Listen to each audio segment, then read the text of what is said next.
Welcome to the Whitby Public Library's National Indigenous Storytime. Be sure to like, subscribe, and hit that bell notification so you don't miss a single video. We'll start with our welcome song.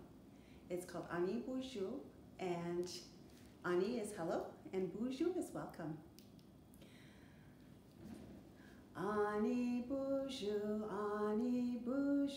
Minogijigad, Minogijigad, Ana Yeshayan,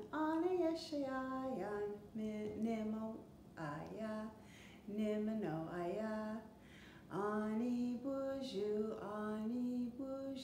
Minogijigad, Minogijigad, Ana Yeshayan, Nimano Aya. Hello, welcome, it's a nice day, it's a nice day. Hello, how are you? Hello, how are you?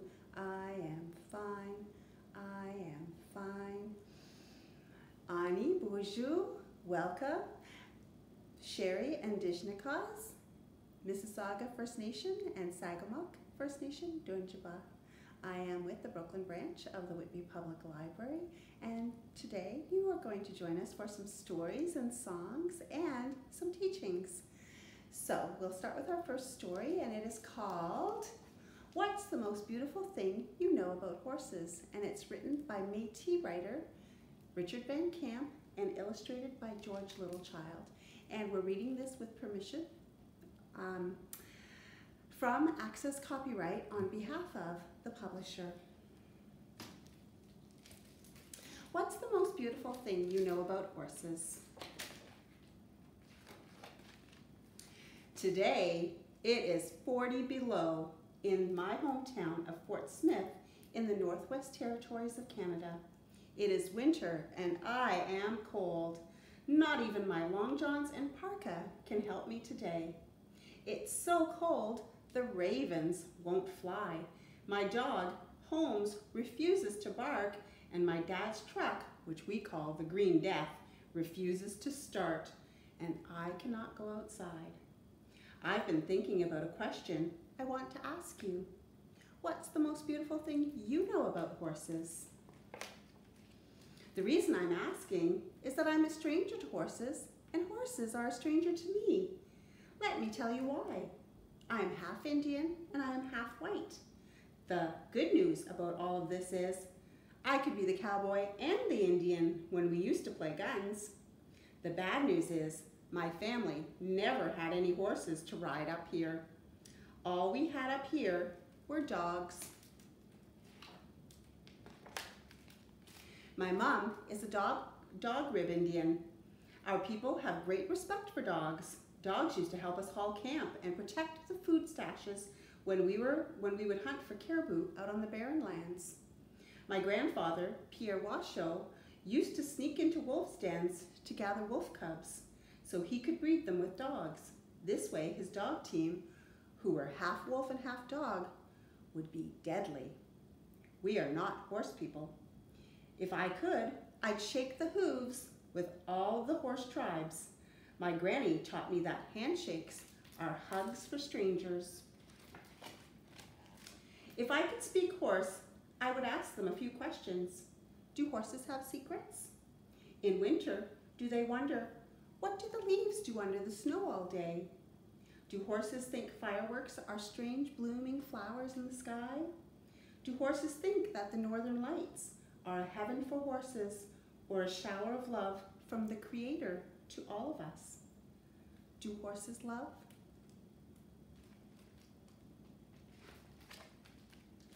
In dog rib, we say tli for dog. Our word for horse is tli cho, which means big dog. When did dogs grow into horses? And when did horses shrink into dogs? Do horses call dogs little cousins? When horses and dogs talk to each other, what do you think they say? And when they dream of each other, what do you think they see? Let's do some investigating. Let's ask people, what's the most beautiful thing you know about horses? Let's ask my mom, my dad, my crazy brothers Johnny and Jamie, and let's ask my buddy Mike, because my brother Roger is in Costa Rica. Let's ask my friends Heather and my friend George. Let's ask everyone I talked to today on January's coldest day of the year in my hometown of Fort Smith in the Northwest Territories. What's the most beautiful thing you know about horses? What do you say, partner? While Dog Rib Indians say, ho, cowboys say, let's go, let's go. My dad is chopping wood. I ask him, what's the most beautiful thing you know about horses? The most beautiful thing about horses, he says, is that they always know their way home. Wow, I say, maybe our dog Holmes is part horse. She always finds her way home after she breaks her chain and runs to play with the dogs down the street. What is Holmes doing outside on a day so cold the snow is holding its breath? Being teased by ravens, that's what. And poor Holmes is outside in the cold. My mom is making cinnamon apple pies. Mom, I ask, what's the most beautiful thing you know about horses? Horses, she smiles, as she runs her hands over the dough. They must have secrets, and when they run, they seem to flow over the land. Sometimes I think they like to compete with the wind. They also have very beautiful eyes. I ask my brother Johnny, who's looking at himself in the mirror, what's the most beautiful thing about horses, Johnny? Their hair, he says, it's super cool. Ha ha! Johnny locks himself in the bathroom for hours and hours and hours just so he can comb his hair to perfection. He combs and combs and combs it free. If he were a horse, he'd have the most beautiful mane. It would shiver and ignite as he ran with his brothers Roger, Jamie, and me. I asked my brother Jamie, who always lets the fire go out in our wood stove because he's too busy watching the World Wrestling Federation. Jamie, what's the most beautiful thing you know about horses? They can run sideways, he says. What? I say. They can't run sideways, can they? Watch them sometimes, he says, and goes back to watching WWF wrestling. I look behind us. Sure enough, the fire has gone out. No wonder I'm freezing. Where did Jamie get to see horses run sideways? I think of the dogs up and down on our street. Holmes can't run sideways. Snowball can't run sideways. Bullet can't run sideways. Can they? And there's a picture of the horse stepping sideways. I would like to talk to my brother Roger about what the most beautiful thing he knows about horses, but he's in Costa Rica on vacation. Maybe he's riding a horse and thinking of me. So I'll ask my buddy Mike in Roger's place. What's the most beautiful thing you know about horses? I don't like horses, Mike says. Why, I ask. Because you feel great all day when you ride them, but after that, you feel bow-legged. I guess that's a good thing about having dogs instead of horses. I have never felt bow-legged in my entire life. Thanks, Holmes. I call my friend Heather in Yellowknife and ask her, what's the most beautiful thing you know about horses? And right away she says, my favorite horse is the Appaloosa, because an Appaloosa is a horse that has freckles. I smile and say, and think of my mom. I used to be shy when my freckles came out in the summertime until the day my mom told me that every freckle is a little kiss from God. And are Appaloosas shy behind their freckles too? I wonder, are you shy? I talked to my friend George Littlechild. George is Cree. His people are horse people, just like my people are dog people. And when I close my eyes and think of him, I see a blue horse running free. George, I say, what's the most beautiful thing you know about horses? Their breath, he answers. I love their breath. You can feel their breath move through their chest, and they stare at you as they breathe. Their soul comes right out. The Cree word for horse is mistaim. It means big dog, just like Tlecho in the dog rib language. Isn't it neat how both of our languages call horses big dogs? Now that we've found out all these beautiful things about horses, what could we find out about all the animals on the earth if we called everyone in the whole world? Here are some of the secrets I have learned the last time it was this cold. I learned that an eagle has 3 shadows. I learned that frogs are the keepers of rain. And I learned that there is an animal on this earth who knows your secret name. I wonder who that would be. Well, partners, puppies need lots of sleep, and so do I. But before I go for my nap, let me ask you, what's the most beautiful thing you know about horses? And what's the most beautiful thing you know about you? I hope you have some crayons and some blank paper at home. Perhaps you could draw a picture today about what is the most beautiful thing that you know about horses, or maybe what's the most beautiful thing about you. That is such a wonderful story. If you joined me last year, you learned how to sing Head and Shoulders in Ojibwe. So let's give it a try, and I'll give you a reminder because I had to remind myself. Dip is head, Demonganong is shoulders, Giragon is your knees, and Zdansen is your toes. And there's another word in there, it's Minwa, and that just means and. And then it's Shkinjgon, Tawagon, Dun, Minwa, Jansh, your nose. So let's give it a try. Dip, din mongin, nongitagon, Minwa, Zdansen. Dip, din mongin, nongitagon, Minwa, Zdansen.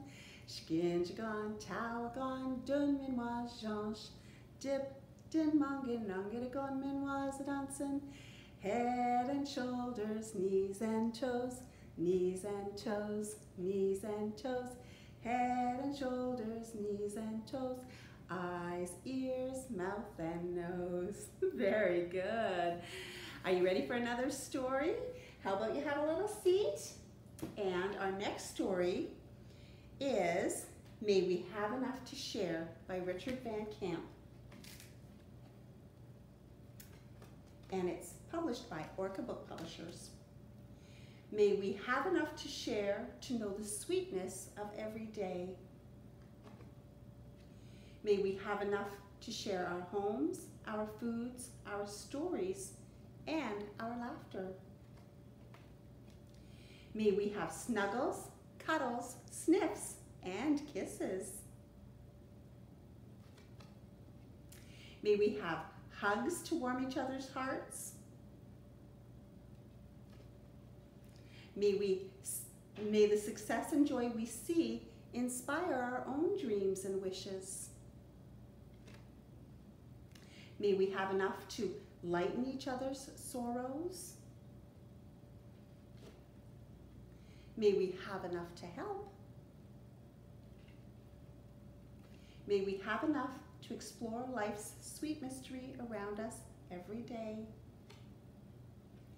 May we have enough room to grow and be ourselves. May we have enough to honor each other and pray for the healing of Mother Earth. May we know love. That's a wonderful story. And it had some wonderful lessons in it. I have some teachings today I was telling you about at the beginning, and they are the 7 grandfather teachings. They came from the Plains Indians and were adapted by the Anishinaabe people, and these are teachings that we give our children as they grow to make them good adults. And our first one is wisdom. Wisdom is to cherish knowledge, is to know wisdom. And many of you who are joining us today are people that come to our library regularly. So you read, you like to look for information, you search for stuff, and you keep learning and growing. That's perfect. Our next lesson is love. To know love is to know peace. To love each other, to love mom and dad, to love your grandparents and your brothers and sisters, but not just your family, to love your neighbors, to love the people that you know every day, and to even to love strangers. Respect. To honor all creation is to have respect. And this goes with love. Respecting people is important. And that means respecting their time, their choices, how they choose to live their lives, unless they're not good people. Our next lesson is bravery. Bravery is to face your enemy with integrity. And integrity means that you still respect them, you still like them, and you don't do bad things to them. Honesty is to know, to speak the truth and to be brave. Sometimes it's really hard to be honest, because sometimes if you're honest, people will judge you, or you get into trouble. If mom says, "Who broke that glass?" and it was you, and you don't want to get into trouble, you might say, "It was the dog," and that wouldn't be honest, and the dog would get in trouble. So you should be honest. Our next lesson is humility.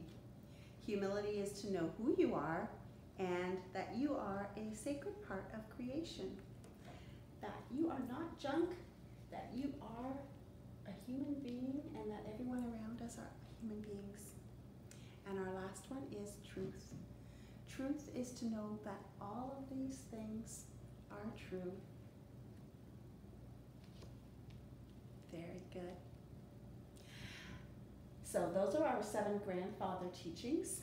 And as I said, we teach them from a very young age, and they're good lessons on how to be a good human being.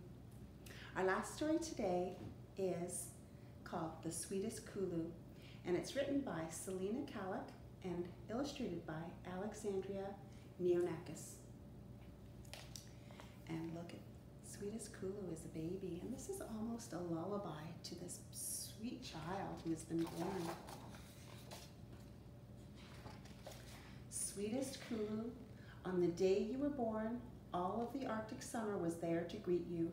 Smiling sun shone so bright and stayed through the night, giving you blankets and ribbons of warm light. Melodies of wind arrived, sharing stories of how the weather forms and telling you to always listen closely. Wise wind had learned your name, charming Kulu, and invited the world to meet you.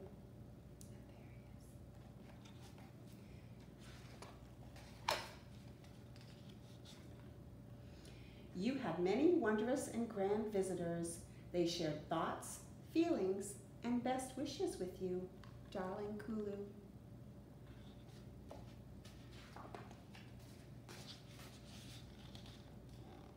Adventurous snow bunting gifted you seeds from Arctic cotton and flowers for you to plant and grow with, reminding you always to believe in yourself, happy Kulu.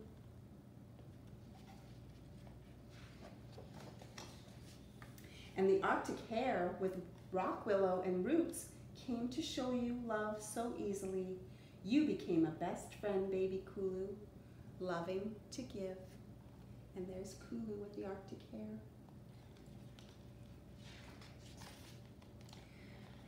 Fox, so thoughtful and swift, came to tell you to get out of bed as soon as you wake, and to help anyone who may need help along your way, admired Kulu. And there's the Arctic fox visiting Kulu with lessons.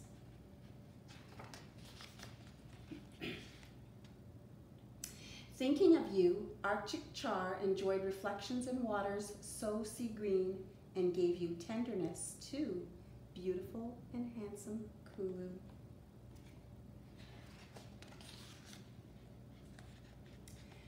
And seal, whose favorite color is ice blue, heard about Arctic char's adoration of you, and seal loves creativity and surrounded you with color. Nicest Kulu.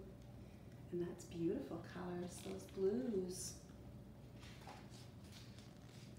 Narwhal and Beluga saw the natural gift in the world that you are, and they gave you spontaneity, little Kulu, and the joyful feeling that comes with finishing well what you start.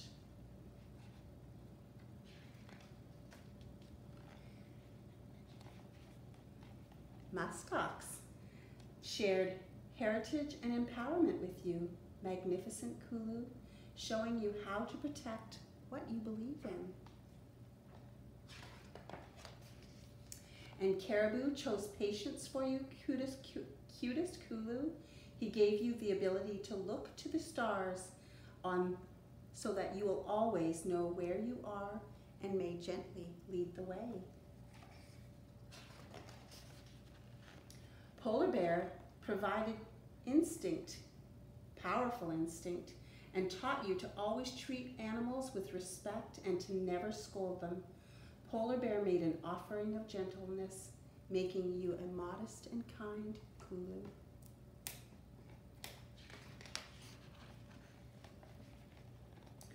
The beautiful land gave you practical foundations to balance and build upon, never to be lazy, beloved Kulu, because your land is a place of bright ideas.